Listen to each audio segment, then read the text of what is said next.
Hello, I have a US size H crochet hook and some really old Sculpey clay, which you do not have to use. You can use any other polymer clay brand out there.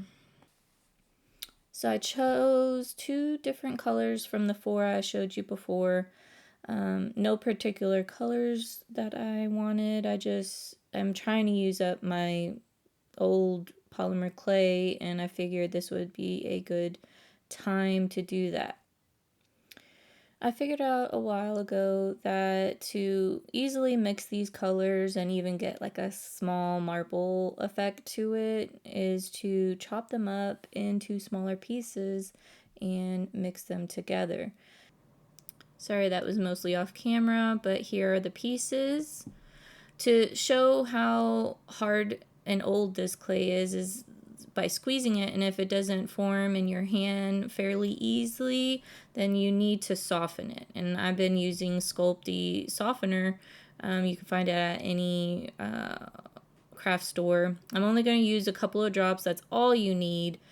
Then you're just going to have to really put some work into it, squishing them together and mixing them. Alright, so this is going to take a little while. I'm going to speed it up, but you're going to have to mush them together. Now, if you don't have this and you're buying it from Amazon, or you're buying it from a craft store like Hobby Lobby or Michael's, then it's going to be soft and you're not going to have to work so hard at this. And you don't have to do two different colors. Like I said, I'm trying to use some really old clay that someone gifted to me, and it's probably older than I am, honestly. I'm going to fast forward, but right now I am just gonna mush them up, get them softened, get the softener all mixed in there so it's easy to handle. And then I'm gonna start rolling it out, and then twisting it, rolling it, twisting it, and then putting in a ball, rolling it out, and doing some more just so I can get that marbled look.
Alright, so you can kind of see the line I made from mushing it together. So now I'm going to put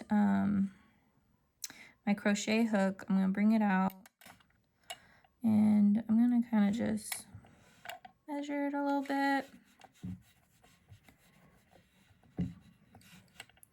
And the good thing about making it your own is that you can make it whatever size you want. You can make sure it goes over the bump, you can go behind the bump, make it thin, fat, however you want. It's all up to you.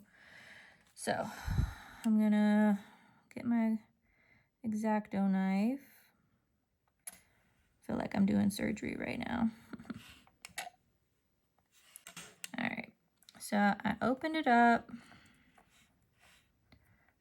Okay.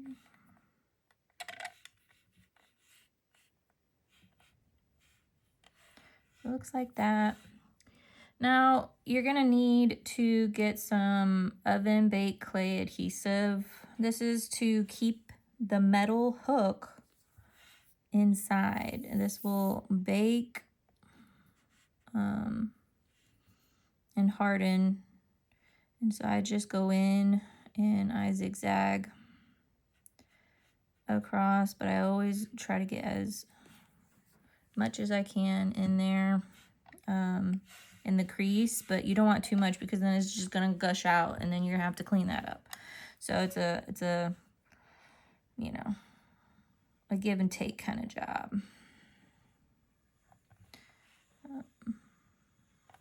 And then you're gonna push the clay in there. You're gonna smush the clay, polymer clay.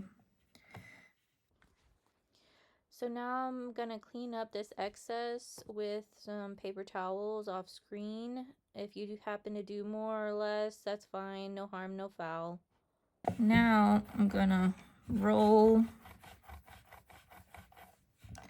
this into a cylinder. And don't worry, you can always like mush things to the way you want, but you're just trying to close up that gap that we made to